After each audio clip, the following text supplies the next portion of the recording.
much. It's going to go one of two ways, this, I think. We're either going to end up with a lot more people in a lot more unexpected and different parts of the UK, potentially even more deaths in the Channel, or they will stop coming. Which way is it going to go? Well, hello, Patrick. Firstly, hats off to Mark White and the GBNews team for this report. It's excellent. You guys really do get reporters out on the ground, and I think the public need to understand what's going on. I very much suspect the Border Force have this intelligence, but I very much doubt it's in the public domain without this. And I think it's really interesting what Mark has discovered.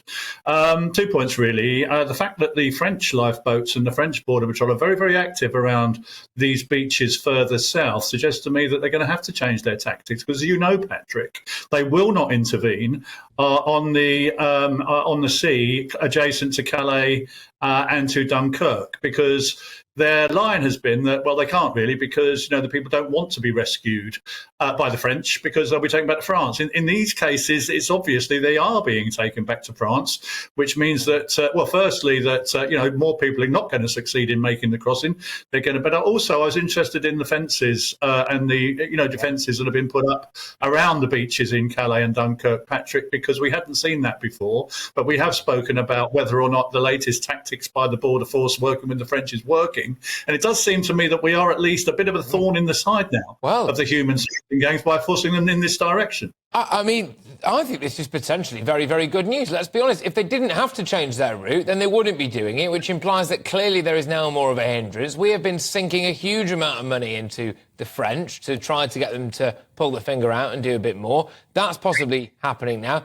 Fences are at least semi-permanent, aren't they? And so that's good. And now if they're having to go to a different location in France, which is going to be either riskier for them to take off, a longer route as well, with less chance of success, just whisper it quietly. Are we winning? Well, we've spoken before about whether or not the money we're spending in France is worth it, whether the French are really interested in working with. But this report, to me at least, Patrick, seems to suggest that actually it is working to an extent, isn't it? Now, we haven't seen a reduction in numbers yet. The numbers this year are about the same as they were last year.